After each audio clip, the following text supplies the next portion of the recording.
वेदांत स्वामी। नमस्ते सारस्वते देवे गौरवाणी प्रचारिणे निर्विशेष शून्यवादी पाश्चात्य देश तारिणे।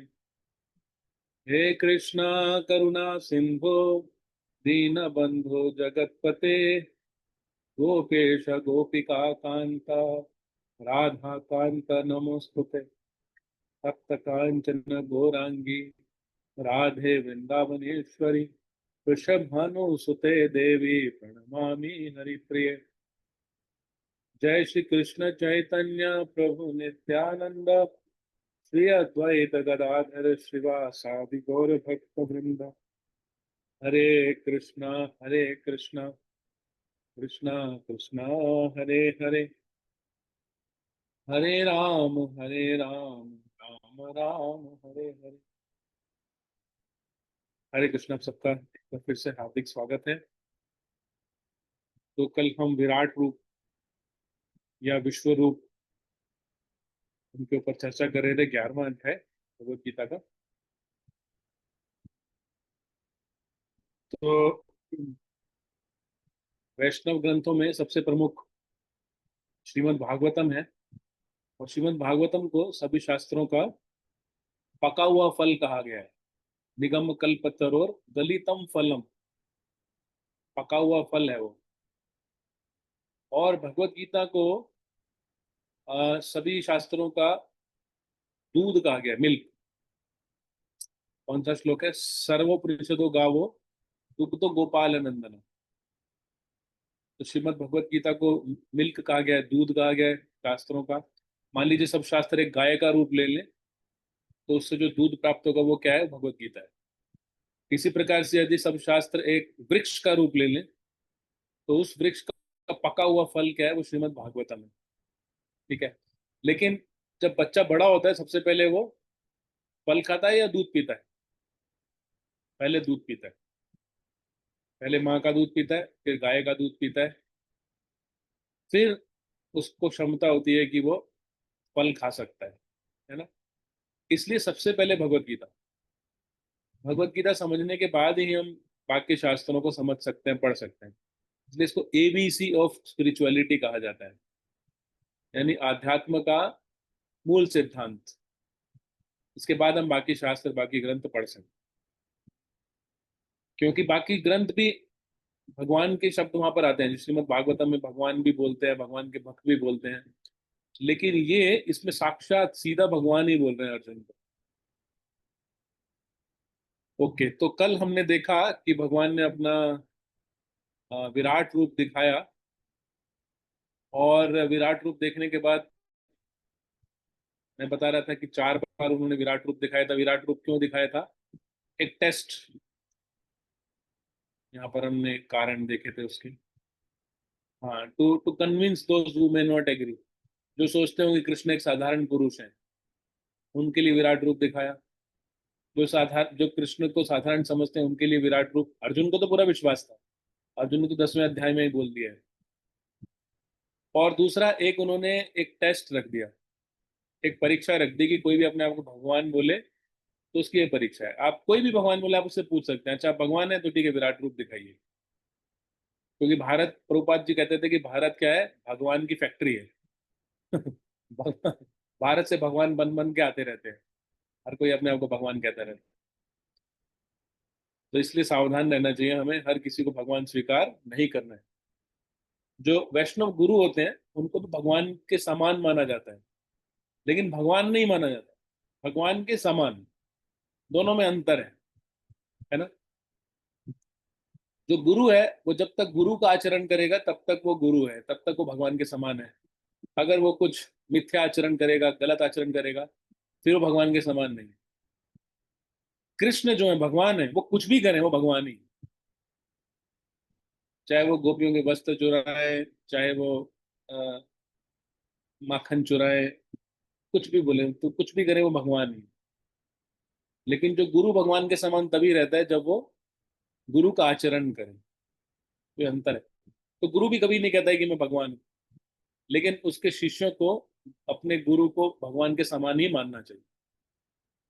तो ऐसा कह सकते हैं कि हमारे गुरु भगवान के समान है, लेकिन गुरु नहीं कहेगा कि मैं भगवान हूँ।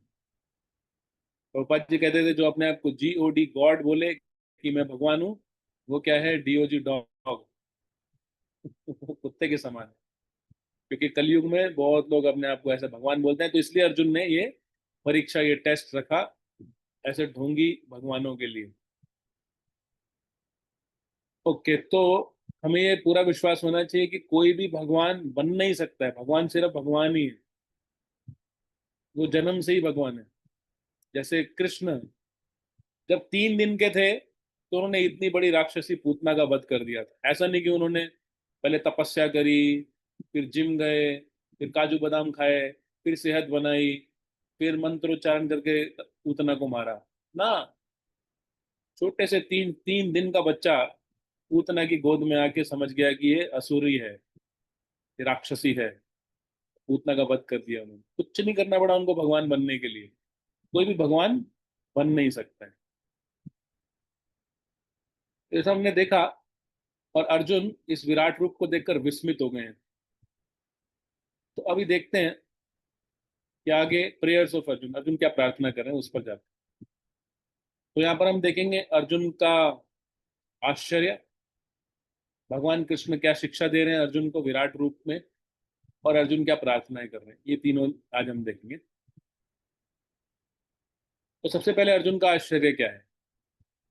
अच्छा, मैंने आपको बताया कि कल बताया था कि भगवान कृष्ण ने विराट रूप के दर्शन 4 बार दिए हैं। कोई कुछ लोग कहते हैं 5 बार दिए हैं, लेकिन मेरी जानकारी में 4 बार दिए हैं।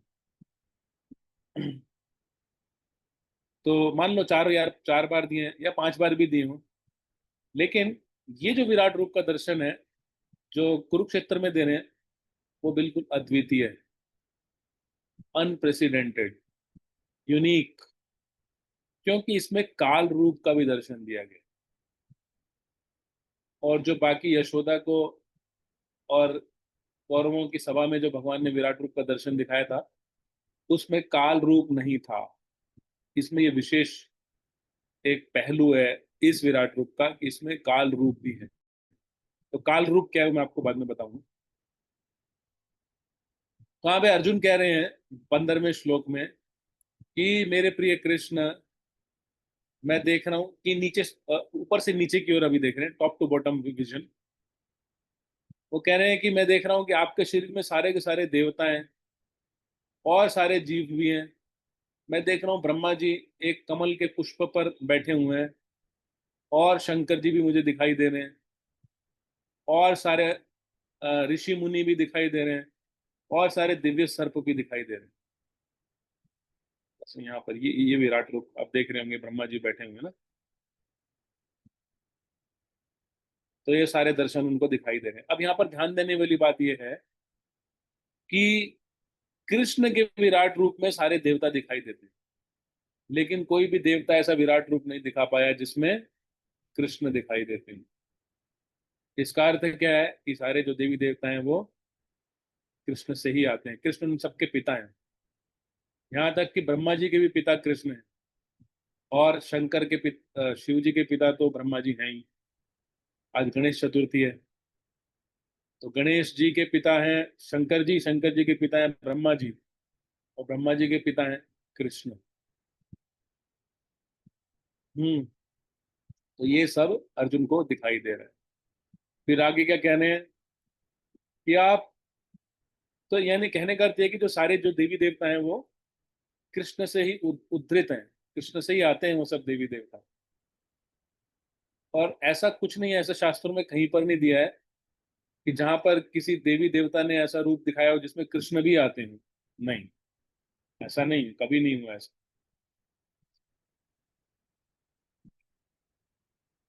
आगे अर्जुन कह रहे हैं, O Lord of the universe, O universal form, I see in your body many many arms, bellies, mouths and eyes expanded everywhere without limit. I see you, I see in you no end, no middle, no beginning. तो generally जब हम मंदिर में जाते हैं तो हम क्या करते हैं, भगवान को प्रणाम करते हैं। इस्कॉन में एक स्टैंडर्ड बन गया है कि जब आप मंदिर में जाए, इस्कॉन मंदिर में, तो भगवान को बाएं बाईं ओर रखते हुए, लेफ्ट साइड रखते हुए झुक कर प्रणाम करना चाहिए। अगर पुरुष हैं, मेल्स हैं, तो दंडवत प्रणाम धरती पर लेट कर। और अगर माताएं हैं, फीमेल्स हैं, तो पंचांग प्रणाम। तो क्यों भगवान को बाईं ओर क्यों रखते हैं? क्योंकि बाईं ओर हमारा हृदय होता है। हमारा जो हार्ट होता है ह्यूमन बॉडी में, वो कहाँ होता है? लेफ्ट साइड में होता है, बाईं ओर होता है ना? तो भगवान को हम बाईं ओर रखते हैं कि भगवान हमें, कहने करते हैं भगवान को हम हृदय से प्रणाम करना चाहते हैं, इसलिए बाईं ओर रखते हैं। लेकिन यहाँ पे तो विराट रूप है। अर्जुन कह रहे हैं मुझे ना तो आदि दिखाई दे रहा है, ना मध्य दिखाई दे रहा है, ना अंत दिखाई दे रहा है। कहाँ शुरुआत हो रही है, कहाँ अंत हो रहा है, समझ में ही नहीं आ रहा है। चारों ओर विराट रूप ही विराट रूप। अब वैसा तो होगा ही ना, क्योंकि पूरे विश्व का दर्शन एक स्थान पे कोई बैठ के करेगा, यानी सारे सारे ब्रह्मांड में सीसीटीवी कैमरा लगा दो और एक जगह आदमी बैठ के देखेगा तो कितना ही देख पाएगा। तो इस प्रकार से वो कह रहे हैं मुझे आपके इस विराट रूप में अनगिनत हाथ दिखाई दे रहे हैं, अनगिनत वक्ष दिखाई दे रहे हैं, अनगिनत मुंह दिखाई दे रहे हैं, अनगिनत आंखें दिखाई दे रही हैं।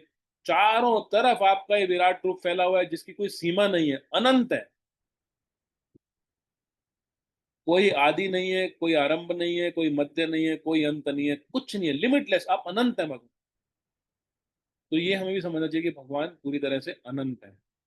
अनंत का मतलब होता है कि उनकी कोई लिमिट नहीं है। वो क्या कर सकते हैं, वो हम कल्पना भी नहीं कर सकते। भगवान वो सब कर सकते हैं जिसकी हम कल्पना कर सकते हैं, और भगवान वो भी कर सकते हैं जिसकी हम कल्पना भी नहीं कर सकते। जैसे कि उदाहरण के रूप में भगवान ने गोवर्धन पर्वत को धारण कर लिया, अपने बाएं हाथ की छोटी उंगली पर 7 दिन 7 रात तक धारण करके रखा। वे कह गए तो कहानियां हैं जी, ये तो काल्पनिक कहानियां हैं।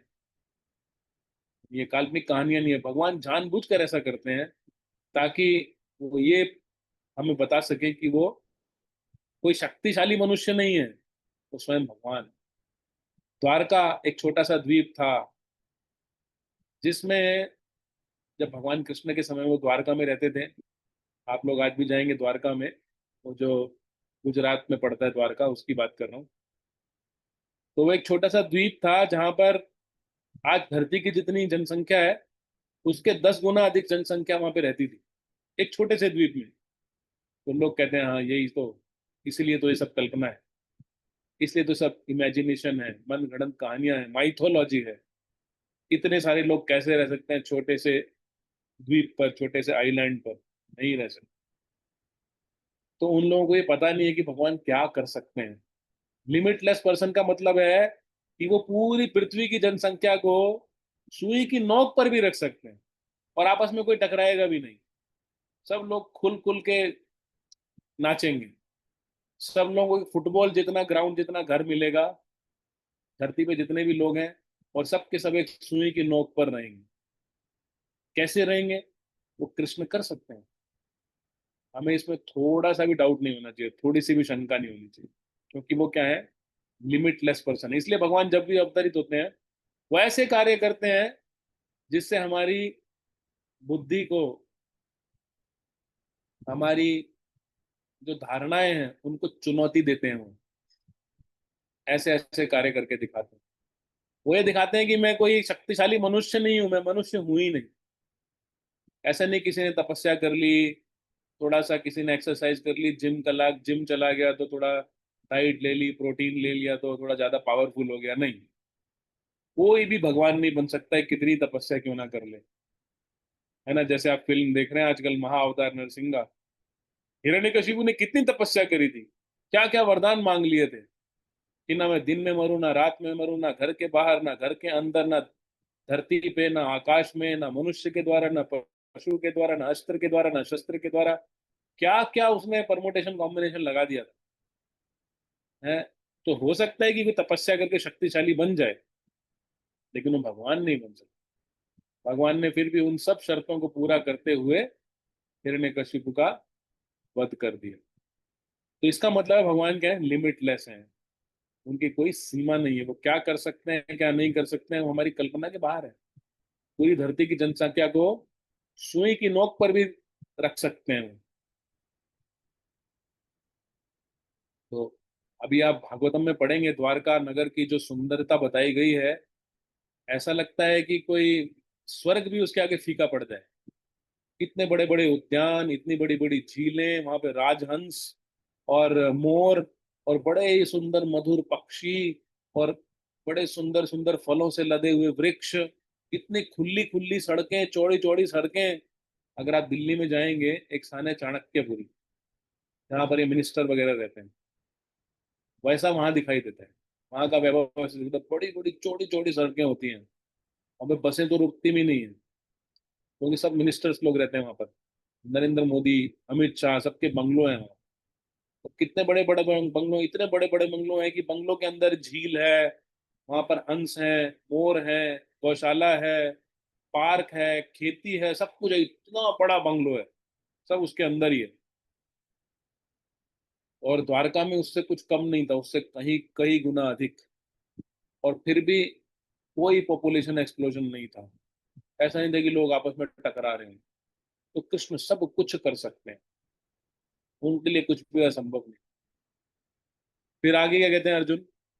You are without origin, middle और end, your glory is unlimited, you have numberless arms and the sun and moon are your eyes, I see you with blazing fire coming forth from your mouth, burning this entire universe with your own radiance. अब उनको विराट रूप के दर्शन हो गए। 19वां श्लोक है ना, यहाँ से विराट रूप में काल रूप के दर्शन हो रहे हैं। ये काल रूप का दर्शन उन्होंने पहले कभी नहीं कराया था, पहली बार अर्जुन को करा रहे हैं। क्योंकि अर्जुन ने दूसरे अध्याय में, अगर आप पढ़ेंगे भगवत गीता में दूसरे अध्याय में, छठे या छठे श्लोक में, पांचवें या छठे श्लोक में अर्जुन कहते हैं कि हमें नहीं पता कि युद्ध का क्या परिणाम होगा, कौन जीतने वाला है। तो भगवान काल भी है, समय भी है। काल का मतलब है वो भूत भविष्य वर्तमान सब कुछ कृष्ण ही है। तो वो अर्जुन को दिखा रहे हैं, भविष्य भी दिखा रहे हैं कि देखो ये होने वाला है भविष्य में। तुम जानना चाहते थे युद्ध का क्या परिणाम होगा, अभी मैं तुम्हें दिखा देता हूँ। तो अगर आप 19 के आगे श्लोक पढ़ेंगे, 20वां श्लोक, 20वें श्लोक में वो बता रहे हैं, देख रहे हैं आप कितना भयंकर रूप है। हम देखेंगे तो बेहोश हो जाएंगे देखकर, इतना भयंकर रूप था, विकराल विश्व रूप। अर्जुन भी घबरा गए थे। तो वो कह रहे हैं कि although you are one, you spread throughout the sky and the planets and all spaces between. Oh great one, seeing this wondrous and terrible form, all the planet systems are perturbed. वो बोल रहे हैं कि आपका ये विकराल विराट रूप देखकर जितने भी लोगों में, जितने जीव जंतु हैं, सब घबराए हुए हैं, सब थर थर कांप रहे हैं काल रूप देखकर। क्योंकि काल क्या है? काल का मतलब है मृत्यु। मृत्यु से सब डरते हैं। तो अर्जुन कह रहे हैं कि क्या हो रहा है? जो देवता हैं वो आके तो प्रणाम कर रहे हैं, क्योंकि देवता तो भगवान के दास हैं, सेवक हैं। और लेकिन उनमें से कुछ डरे भी हुए हैं, और वो हाथ जोड़कर बोल रहे हैं शांति शांति शांति, हे प्रभु शांत हो जाइए, शांत हो जाइए। और वो क्या कर रहे हैं? वैदिक मंत्रों से इस विराट रूप की स्तुति कर रहे हैं। इसका अर्थ ये है कि ये जो विराट रूप है, इसका देवता लोग भी दर्शन कर रहे थे। मतलब ऊपर के लोकों में भी विराट रूप के दर्शन देवताओं को हो रहे थे। तो वो बोल रहे थे त्राही माम, हे प्रभु शांति करिए, शांति रखिए, शांति रखिए। उनको लग रहा था कि प्रलय का समय अभी आ गया है। तो सब देवता लोग प्रार्थना कर रहे हैं। कुछ देवता उसमें से घबरा भी गए हैं, और असुर तो डर डर के भाग रहे हैं वहां से। तो इसी प्रकार से हमें संसार में कुछ बहुत ही विस्मयकारी दिखता है। वो इसलिए है क्योंकि कृष्ण वहां पर उपस्थित है। वो सब कृष्ण के विराट रूप का ही दर्शन है। कुछ भी विस्मयकारी संसार में दिखाई देता है। इसके बाद कृष्ण अर्जुन को 3 आदेश भी देते हैं। पहला तो वो कहते हैं कि मैं काल हूं। अच्छा हाँ, जो ये जो विराट रूप का दर्शन जब अर्जुन देखते हैं, वो थर थर कांपने लगते हैं। यहाँ पर हमने श्लोकों में नहीं दिखाया है, लेकिन अर्जुन को दिखाई देता है कि जितने भी योद्धा वहां पर खड़े थे, चाहे वो कौरवों की ओर से, चाहे वो पांडवों की ओर से, सब इस विराट रूप के मुख में प्रवेश कर रहे थे। और ये देख रहे हैं आप, जैसे मुख में प्रवेश कर रहे हैं, ऐसे देख रहे हैं, ऐसे अंदर घुस रहे हैं मुंह में। और ये विराट रूप उनको चबा चबा के खा रहा था। और विराट रूप के होठों से ऐसे रक्त गिर रहा था नीचे, उनको चबा चबा। और अर्जुन ने क्या क्या देखा, उस विराट रूप के मुख में कौन कौन प्रवेश कर रहा था, सारी की सारी कौरव सेना, जिसमें भीष्म, द्रोण, कर्ण, दुशासन, शकुनी, दुर्योधन, दुर्योधन के सभी 99 भाई, हर कोई जा रहा था, सिर्फ पांच पांडवों को छोड़ के। बाकी सब उस विराट रूप के मुंह में प्रवेश कर रहा था। कहने का अर्थ है कि भगवान अर्जुन को दिखा रहे थे कि अर्जुन, तुम पांचों पांडवों को छोड़कर कोई भी घर वापस नहीं जाने वाला, सबकी मृत्यु यहीं पर ही निश्चित है। अब भी समाप्त होने वाला युद्ध, और ये सब के सब मारे जाएंगे तुम पांचों पांडवों को छोड़कर। तो अर्जुन ने दर्शन दर्शन देखा, और अर्जुन कांपने लगा, थर थर कांपने लगा डर के मारे। तो उन्होंने पूछे कि आप कौन है। अभी आप देखेंगे यहीं पर ही 29वें श्लोक में वो प्रार्थना करते हैं कि आप स्वयं विष्णु हैं। लेकिन बाद में 3-4 श्लोक के बाद वो कहते हैं आप कौन है। अर्जुन अर्जुन इतना घबरा गए। पहले तो कहने कि आप स्वयं विष्णु हैं, आप स्वयं कृष्ण हैं, लेकिन घबराहट में फिर ये भी करें आप कौन है भाई, आपको तो पहले कभी देखा नहीं। काल रूप को देखकर वो बहुत घबरा गए, बहुत घबरा गए, डर गए वो। उन्होंने पूछ लिया कि आप कौन है। तो भगवान क्या कहते हैं, मैं काल, टाइम आई एम। ये 32वें श्लोक में अपना उत्तर बता रहे हैं। जो 31वें श्लोक में अर्जुन ने प्रश्न पूछा कि आप कौन है, उसका उत्तर भगवान कहते हैं कि टाइम आई एम, मैं समय हूँ। और मैं क्या करने आया हूँ, उसी 32वें श्लोक में बोलते हैं, कहते हैं कि मैं यहाँ पर सबको मृत्यु सर्व हरष्टा हूँ। मैं मृत्यु हूँ, मैं काल हूँ, और मैं सबका विनाश करने आया हूँ। ये बात बिल्कुल सही है, समय के साथ सबका विनाश होना निश्चित है। जो आज आप सूर्य को देख रहे हैं, इतना बड़ा अग्नि का गोला है सूर्य, पृथ्वी से 20,000 गुना बड़ा होता है सूर्य साइज में, है ना। इतना अग्नि का गोला है, लेकिन एक समय ऐसा आएगा कि सूर्य बुझ के राख हो जाएगा। एक समय ऐसा आएगा कि इतने बड़े बड़े सागर हैं, हिंद महासागर, बंगाल की खाड़ी, वो सब भी एक दिन पूरी तरह से सूख जाएंगे। समय है, समय सब कुछ विनाश कर देता है। इतनी सुंदर सुंदर मिस यूनिवर्स, मिस वर्ल्ड, समय के साथ साथ बूढ़ी हो जाएंगी, और चेहरे पे कोई आकर्षण नहीं रहे। इतने बड़े बड़े पहलवान जो शेर से भी लड़ लेते हैं, समय के साथ साथ उठ के टॉयलेट तक नहीं जा पाएंगे। जो बड़े बड़े राजा हैं, जो बड़े बड़े धनिष्ठ हैं, करोड़ों अरबों के स्वामी हैं, समय के साथ साथ एक पैसा अपने साथ नहीं लेकर जाएंगे। तो समय सबका धीरे धीरे विनाश करता जा रहा है, हमें पता नहीं चल रहा है। भागवतम में इस बात की पुष्टि हुई है। एवं गृहेषु सक्तानाम प्रमत्तानाम तदीहया अत्यक्रामत अविज्ञात कालः परम दुस्तरम। अविज्ञात मतलब हमारे जाने बिना काल, समय हमसे धीरे धीरे सब कुछ छीन रहा है। हमें पता नहीं चल रहा है कि वो छीन रहा है, बट धीरे धीरे हमसे सब कुछ छीनता जा रहा है, काल के साथ, समय के साथ साथ। तो अर्जुन को भगवान कह रहे हैं मैं वही काल हूँ। और क्या आदेश दे रहे हैं, कह रहे हैं देखो, जो मैंने निश्चित कर लिया वो तो होके रहेगा। तुम पांचों पांडवों को छोड़ के यहाँ से कोई जिंदा घर नहीं जाने वाला। लेकिन हाँ, यदि तुम मेरी इच्छा के साथ कार्य करो। देखिए, चिरंजीवी हम में से कोई नहीं है, हम सबको भी एक दिन जाना है। लेकिन यदि यहाँ पर अच्छी न्यूज, गुड न्यूज क्या है, गुड न्यूज ये है कि यदि हम भगवान की इच्छा को अपनी इच्छा बना लें, तो हमारी विजय निश्चित है, मृत्यु पर भी विजय प्राप्त कर सकते। तो भगवान कह रहे हैं निमित्त मात्रम, तो ये वाला श्लोक 33वां श्लोक है। तस्मात् त्वमुत्तिष्ठ, ठीक है, आप मेरे पीछे पीछे बोल सकते हैं, बहुत अच्छा श्लोक है ये। मैं एक ही बार बोलूंगा लेकिन। तस्मात् त्वमुत्तिष्ठ यशो लभस्व।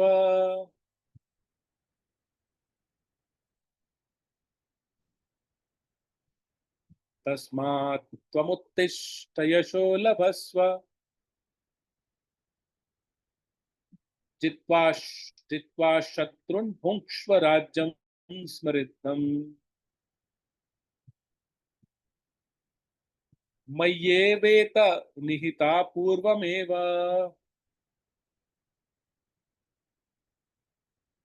मय्येव मय्येव एत निहितः पूर्वमेव। निमित्त मात्रम भव सव्यसाचिन। सव्यसाची अर्जुन का ही दूसरा नाम है। सव्यसाची का मतलब होता है कि जो दोनों हाथों से समान कुशलता से कार्य कर सके। जैसे हम सीधे हाथ से लिख सकते हैं तो उल्टे हाथ से नहीं लिख पाएंगे, उतना सुंदर नहीं लिख पाएंगे जितना सीधे हाथ से लिख सकते हैं ना। लेकिन अर्जुन दोनों हाथों से एक समान तीर चला सकता था। जब अर्जुन युद्ध करता था तो अर्जुन, ना तो अर्जुन दिखाई देता था, ना उसका धनुष, बस दिखाई देता था तो अर्जुन की दिशा से बाण आते हुए दिखाई, ऐसा लगता था बाणों की वर्षा अर्जुन की दिशा से हो रही है। दोनों हाथों से तीर चलाते थे वो, एक समान कुशलता से, सेम एफिशिएंसी से। इसलिए उनका नाम था सव्यसाची। तो वो कह रहे हैं अर्जुन देखो, जो मैंने निश्चित कर लिया वो तो होके रहेगा। भगवान की जो विल होती है उसको वो ही नहीं रोक सकता। इसलिए कह रहे हैं तस्मात, देयर फोर। तस्मात का मतलब होता है देयर फोर, इसलिए तुम उत्तिष्ठ, तुम उठो, यशो लभस्वा, यश प्राप्त करो। मैं कर रहा हूं सब कुछ। मय्ये वह, मय्ये वेत निहिता पूर्वमेव। मैंने पहले से सब कुछ कर दिया है, मैच फिक्स है। तुम बस उठो और यश प्राप्त करो।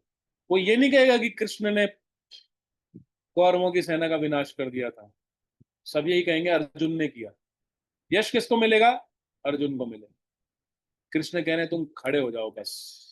निमित्त मात्रम भव्य सव्य साची, मेरे हाथ में एक उपकरण बन जाओ, एक इंस्ट्रूमेंट बन जाओ। जैसे हलवा बनाते हैं, बहुत टेस्टी हलवा बन गया, तो कोई ये नहीं कहेगा कि इस कड़छी ने, इस चम्मच ने कितना अच्छा हलवा बनाया। जिसके हाथ में वो चम्मच है उसको यश मिलेगा, है ना। लेकिन कृष्ण कह रहे हैं कि तुम वो चम्मच बन जाओ मेरे हाथ में, तुम्हें मैं यश दूंगा सारा का सारा। तो वास्तव में कृष्ण की सहायता के बिना ये संभव ही नहीं था कि अर्जुन विजय प्राप्त कर सकता। इसी प्रकार से हमारे लिए भी संभव नहीं है कि हम मृत्यु पर विजय प्राप्त कर सकें बिना भगवान कृष्ण की सहायता से। कृष्ण यही कह रहे हैं आप सब भी उठो, मेरी शरणागत हो, मेरी भक्ति करो, यश आपको मिलेगा कि आपने मृत्यु पर विजय प्राप्त कर ली। लेकिन कृष्ण ने मैच को फिक्स पहले से ही किया हुआ, जो भी शरणागत होगा कृष्ण उसके लिए सब कुछ करने को तैयार है। तो लाइफ लेसन क्या है? We have our plans, God has his plans, if we match then we succeed. भगवान की अपनी योजनाएं हैं, अगर भगवान की अपनी इच्छाएं, अपनी योजनाएं हैं, यदि हम अपनी इच्छा और अपनी योजनाओं को कृष्ण की योजना बना लें तो हमारी सफलता निश्चित है। हमारे जीवन में समस्या कब आती है? जब हमारी योजनाएं, हमारे प्लान, हमारी इच्छाएं कृष्ण की इच्छाओं से मैच नहीं करती हैं, अलग हो जाती हैं, तब हमें हार का सामना करना पड़ता है। और ये सब क्यों जरूरी है? क्योंकि we are all on the reverse timer. Reverse timer का मतलब है काउंट डाउन चल रहा है हमारा।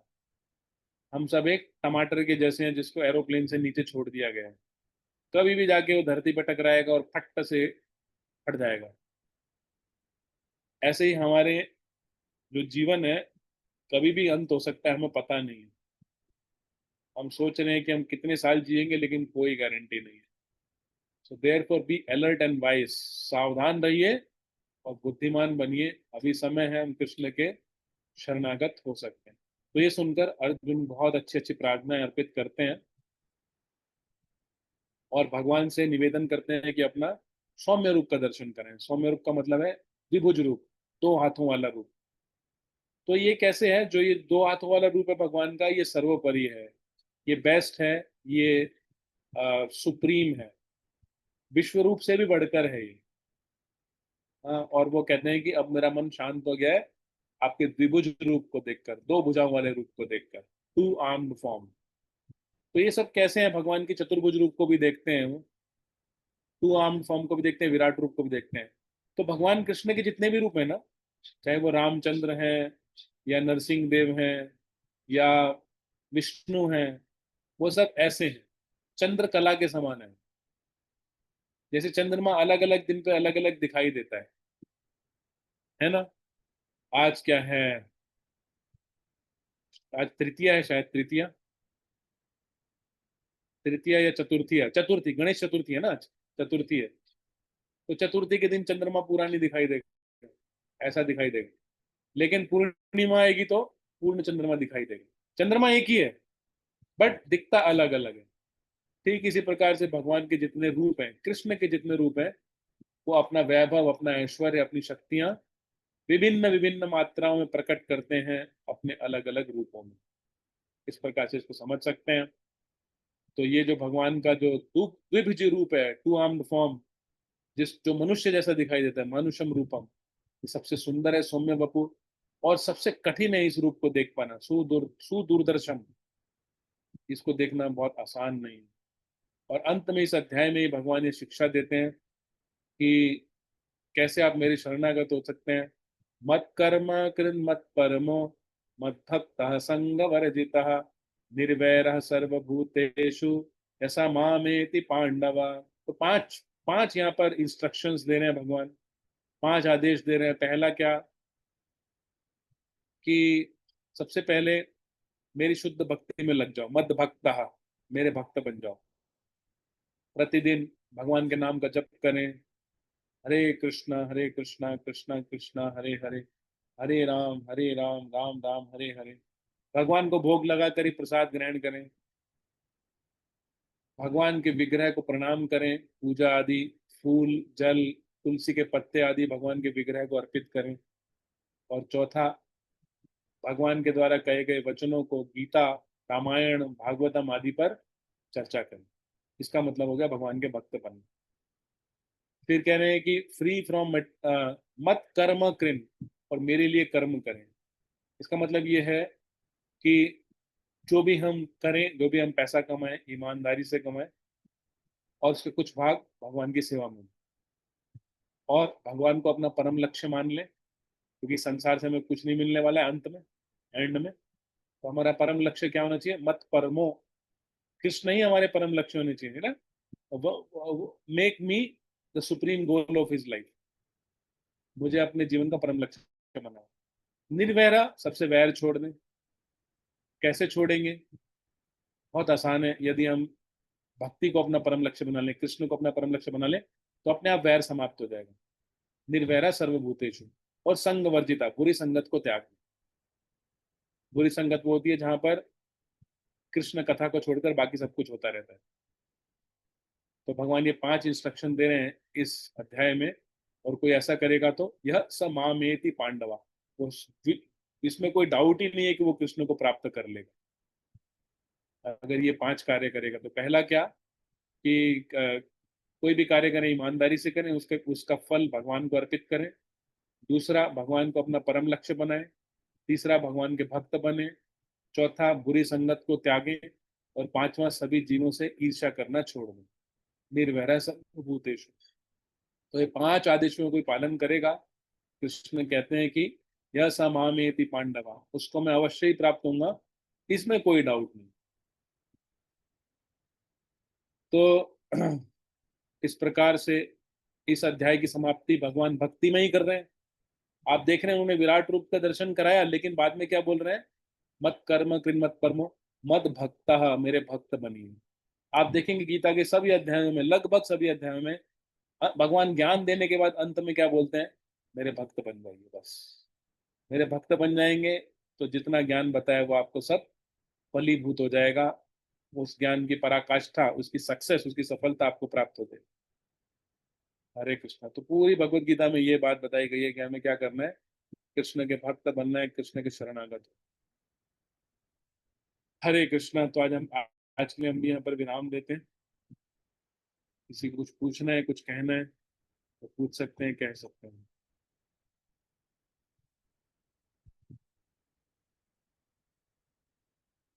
हरे कृष्ण सर, हाँ प्रणाम। हाँ प्रभु जी बोलिए। हरे कृष्ण प्रभु जी। प्रभु जी, जैसे आपने कहा कि हम जो भी धर्म अर्जित करें उनको ईमानदारी से अर्जित करें और कुछ भाग भगवान की सेवा में लगाएं। तो प्रभु जी, हम जब लोगों से सेवा लेने का प्रयास करते हैं, तो जैसे मैं ऑफिस में पाता हूँ कि मेजॉरिटी लोग जो है इलीगल तरीके से पैसा कमाते हैं, तो उनके पास नहीं जाता हूँ। और लीगल तरीके से कमाने वाले तो प्रभु जी बहुत ही हैंडफुल पीपुल हैं केवल। तो ऐसी स्थिति में सेवा लेना बड़ा मुश्किल काम हो जाता है, नंबर 1। नंबर 2, कभी मंदिर में बैठते हैं और तब सेवा लेने का प्रयास करते हैं तो उस समय मालूम नहीं है कि वो व्यक्ति पैसे वो कैसे अर्जित करता है। वो लीगल मीन्स से अर्जित करता है, इल्लीगल मीन्स से अर्जित करता है। तो ऐसे स्थिति में प्रभु जी मतलब जो है लक्ष्मी सेवा को कैसे लें? क्योंकि आज के समय में सबसे बड़ा प्रॉब्लम ये है कि जो है इतने बड़े-बड़े मंदिर हमारे बनने हैं। तो यदि हम लक्ष्मी सेवा नहीं कर पाते हैं तो हमारा जो है बेसिकली अस्तित्व खतरे में हो जाता है। तो हमको अपना यस, योगदान जो है देना है। तो प्रभु जी इसमें थोड़ा-सा गाइड करिए, प्रभु जी ऐसी सिचुएशन को कैसे हैंडल करें? बहुत अच्छा प्रश्न पूछा है आपने। Very intelligent and pertinent question. देखिए क्या होता है जब हम किसी को शुरुआत करते हैं किसी काम की, जैसे छोटे बच्चे को मान लीजिए आप लिखना सिखाने ABCD, पहले आप उसको बेसिक सिखाते हैं, देखो ऐसे एक डंडा बनाओ, फिर दूसरा उसके साथ जोड़ो, फिर ऐसे एक ऐसे लाइन डालो, तो ऐसे करके A बन गया। पहले आप सोचते हैं किसी तरह वो लिखना सीख ले, फिर वो सारे लेटर्स बनाना सीख जाता है ABCD ये भी। उसके बाद आप उसको सुधारना सिखाते हैं कि हाँ अभी इसको और सुंदर बनाओ, कर्सिव राइटिंग बनाओ, ऐसे इनको जोड़ो। सुंदरता बाद में आती है, पहले बेसिक से स्टार्ट होता है। तो इसी प्रकार से यदि कोई बेईमानी से भी धन कमा रहा है तो भगवान की सेवा में लगा सकते हैं। शुरुआत में ये गलत नहीं है, क्योंकि वो तो वैसे भी अपने धन को गलत काम में लगाने ही वाले, और भगवान को कोई पाप लगता नहीं। हम अपने लिए ना लें, भगवान की सेवा में लगा दें। फिर उससे क्या होगा, धीरे धीरे जब वो भगवान की सेवा में धन को लगाएंगे, उनकी सुकृति बढ़ेगी, फिर उनको समझ में आएगा कि हाँ हमें गलत तरीके से धन नहीं कमाना चाहिए। वो बाद की बात है। तो शुरुआत में हम किसी को भी भगवान की सेवा में लगा सकते हैं, चाहे वो शराबी हो, चाहे वो गलत तरह से पैसा कमाता हो, चाहे वो मांस खाता हो, कैसा भी, बस वो भगवान से कनेक्ट हो जाएगा, कृष्ण से कनेक्ट हो जाएगा, तो धीरे धीरे धीरे धीरे शुद्ध होते होते वो सब कुछ छोड़ देगा अपने आप। जैसे प्रभुपाद जी जब पाश्चात्य देशों में गए थे, सभी तो इस तरह के लोग थे, सारे व्याभिचारी थे, व्यसनों में फंसे हुए थे, नशा करते थे, व्याभिचार करते थे, सब कुछ। प्रभुपाद जी ने वो नहीं देखा, प्रभुपाद जी ने पहले उनको सेवा में लगा, और सेवा में लगते लगते जब वो शुद्ध होते गए तो धीरे धीरे अपनी अपने आप सारी बुरी आदतें उनकी समाप्त हो। तो अगर हम शुरू में लोगों को जज करेंगे तो जैसा कि आपने बोला, पूरे संसार में दो चार लोग ही मिलेंगे जो भक्ति कर पाएंगे। तो शुरू में अगर क्वालिफिकेशन देखने लगेंगे तो कोई क्वालिफाइड नहीं। बस किसी तरह जोड़ दो कृष्ण से, क्योंकि कृष्ण क्या है, शुद्धम अपाप विद्धम, कृष्ण को पाप नहीं लगता है। और कृष्ण से जुड़ने के साथ साथ वो धीरे धीरे शुद्ध होते जाएंगे, चल पड़ेगी गाड़ी। थैंक यू प्रभु जी। प्रभु अच्छा, जी माता जी ऐसा भी तो है, हरे कृष्णा प्रभु जी, जो ये बोल रहे हैं कि वो जो पैसा अगर गलत उसका लिया है तो वो भगवान की सेवा में जा रहा है, तो वो भी तो उनको फिर उसका भी तो, जो जिसने गलत तरीके से कमाया है वो पैसा, तो उसका भी उसको वो फल तो मिलेगा ही ना, जब भगवान की सेवा में वो पैसा लग रहा है तो। हाँ देखिए, उनका तो भला ही होगा, क्योंकि वो तो हाँ वैसे भी गलत काम लगाने वाले हैं, उनको तो कुछ सुकृति मिलेगी डेफिनेटली। माता जी भी कुछ पूछना चाह रही थी। हाँ जी माता जी प्रभु बोलिए। जी, हरे कृष्ण, दंडवत प्रणाम। प्रभु जी, मेरे 3 क्वेश्चन थे, मगर आप जैसे भी टाइम हो आपके पास अवेलेबिलिटी तो आप प्लीज अकॉर्डिंगली आंसर कर दीजिएगा। पहला प्रभु जी, जैसे बच्चे भी सुनते हैं प्रभु जी भी, कि उनका प्रश्न है कि भगवान पूरे यूनिवर्स, पूरे ब्रह्मांड में कहीं पर भी जन्म ले सकते थे, तो उन्होंने केवल भारत ही, या सारे हम अवतार देखते हैं तो वो केवल भारत ही क्यों चुना कि हम यहाँ गोलोक वृंदावन, मतलब जैसे वृंदावन भी यहीं आया, सारा राधे यहीं क्यों प्रकट हुआ, ये सारे अवतार यहीं पर क्यों प्रकट हुए, पहला। दूसरा कि एक बेटे का प्रश्न था कि आपने बताया कि भगवान की इच्छा और अपनी इच्छा उनके अनुसार करें, तो हमें ये कैसे पता चलेगा कि इसी में भगवान की इच्छा, क्योंकि कई बार हम सक्सीड होते हैं, कई बार फेलियर होते हैं, तो एक एक करके आंसर करता हूँ, माता जी, भूल जाऊंगा। तो पहला प्रश्न ये है कि भगवान भारत में ही क्यों अवतरित होते हैं? बहुत अच्छा प्रश्न है, वेरी गुड क्वेश्चन। देखिए क्या है कि भगवान अपनी इच्छा से प्रकट होते हैं। पहली बात तो वो अपने पेरेंट्स को चूज करते हैं। जैसे हम लोगों को जन्म लेना है तो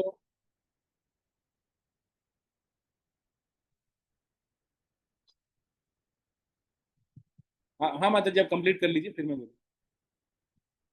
आप एक बोलिए। एक करके बोलता हूँ, एक एक करके बोलता हूँ।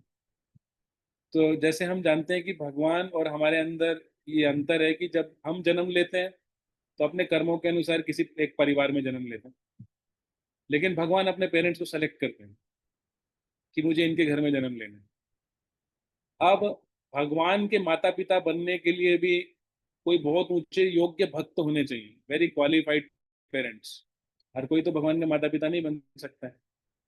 आप बताइए कि वो योग्य माता पिता कहाँ मिलेंगे भारत को छोड़ के, है ना? वैदिक संस्कृति के बाहर तो किसी को कुछ पता ही नहीं है। आप भारत के बाहर जाएंगे तो लोग एकदम कुत्ते बिल्ली जैसा जीवन जीते हैं। तो भारत में ही ऐसे योग्य माता पिता होते हैं जिनके घर पे भगवान जन्म ले सके। आप देखिए जो भी कृष्ण या भगवान रामचंद्र कोई भी अवतार है, उनके माता पिता को देखिए, कितने ऊंची कोटि के भक्त हैं। चाहे वो नंद और यशोदा हो, चाहे वो दशरथ या कौशल्या हो, सब बहुत महान भक्त, इसलिए भगवान भारत में जन्म लेते। दूसरा प्रश्न ये था कि हमें कैसे पता चलेगा कि भगवान की इच्छा क्या है? अ, भगवान की इच्छा हमें गुरु के माध्यम से समझ में आती है, क्योंकि अभी भगवान हमारे साथ डायरेक्टली तो अवेलेबल है नहीं। तो गुरु वही बोलता है जो भगवान ने बोला है, लेकिन गुरु हमारे परिस्थिति के अनुसार, टाइम प्लेस सर्कमस्टेंस के अनुसार भगवान की इच्छा को, भगवान के प्लान्स को हमारे सामने प्रस्तुत करते हैं और जीवन में हमारा मार्गदर्शन करते हैं। तो गुरु की प्लानिंग के अनुसार यदि हम अपने जीवन को ढाल लें, इसका मतलब हम भगवान की योजनाओं का पालन करें। दोनों एक ही है। हाँ माता जी, अब आप बोलिए। जी प्रभु जी, क्लियर हुआ है थोड़ा बहुत। एक प्रभु जी और कि जो ये अभी विराट रूप दिखाया और जो भागवतम, श्रीमद् भागवतम में वर्णन आता है, इन दोनों में थोड़ा डिफरेंस। अभी हाँ, टाइम नहीं है तो बहुत, कोई नहीं, आप। नहीं नहीं नहीं, ये भी अच्छा प्रश्न पूछा आपने, बहुत इंटेलिजेंट क्वेश्चन पूछा। एक्चुअली ये जो यहाँ पर गीता में जो विराट रूप है, इट्स अ रिवलेशन, ये कृष्ण ने प्रकाशित किया है। और जो भागवतम में आता है सेकंड कैंटो में, इट्स अ कॉन्सेप्शन, वो एक परिकल्पना है। वो उन योगियों के लिए है जो भौतिक रूप से आसक्त होते हैं, मतलब उनकी भौतिक आसक्ति अभी समाप्त नहीं हुई है, तो उनको बोला जाता है कि आप ऐसे कल्पना करिए। It's an imagination, but it's a bona fide imagination for attached yogis, जो योगी अभी भी आसक्त हैं। तो वहां पर एक कंसेप्शन है, ये एक परिकल्पना है। और यहाँ भगवत गीता में जो है वो एक रेवलेशन है, वो वास्तव में भगवान ने दिखाया है सब। थैंक यू प्रभु जी, थैंक यू सो मच। तो शार्प हूँ। हरे कृष्ण प्रभु जी, धन्यवाद, प्रणाम। निर्वैरी कैसे हो प्रभु जी? निर्वैरी कैसे हों? एक्चुअली क्या होता है, जब हम भगवान को अपना लक्ष्य बना लेते हैं, अपना गोल बना लेते हैं, तो अपने आप ही निर्वैरी हो जाते हैं। क्योंकि जब हमारा गोल कृष्ण है, देखिए वैरी कहाँ होता है? वैर कहाँ आता है? जहाँ कंपटीशन होता है, जहाँ स्पर्धा होती है। तो कंपटीशन कब आता है? जब हमारा गोल इस संसार के अंदर कुछ हो, आपको, आप आपसे बेहतर आपको कुछ मिलेगा, आपसे बेटर, उससे वैर हो जाएगा, उससे एनवी हो जाएगी। जैसे आप गा सकते हैं, कोई आपसे अच्छा गा सकता है तो उससे वैर हो जाएगा, उससे एनवी हो जाएगी, ईर्ष्या हो जाएगी। लेकिन लेकिन आपको पता चलेगी मेरा गोल कृष्ण है, मेरा गोल अच्छा सिंगर बनना नहीं है, तो फिर आप गाएंगे कृष्ण की प्रसन्नता के लिए। अब आप कैसा भी गाएं, कृष्ण तो आपके सुरों से उनको कुछ लेना देना नहीं है। कृष्ण तो भक्ति भाव देखते हैं। और भाव आपके पास है, भले आप कैसा भी गाएं, फिर आप अपने आप ही अच्छे सिंगर, जो आपसे अच्छा सिंगर है, उससे वैर को त्याग देंगे। तो जैसे ही कृष्ण गोल बनेंगे ना, आप अगर कृष्ण आपके जीवन का लक्ष्य बन गया, उसका एक प्रमाण ही होगा कि आप दूसरों से एनवी, वैर, एनमिटी, वो सब अपने आप समाप्त हो जाएगा। Does it make sense? इसको बार बार प्रैक्टिस करना पड़ेगा हर चीज को, हर सिचुएशन में। It's an advance level. Krishna को लक्ष्य बनाने से वो अपने आप होता जाएगा, धीरे धीरे साफ। थैंक यू प्रभु जी।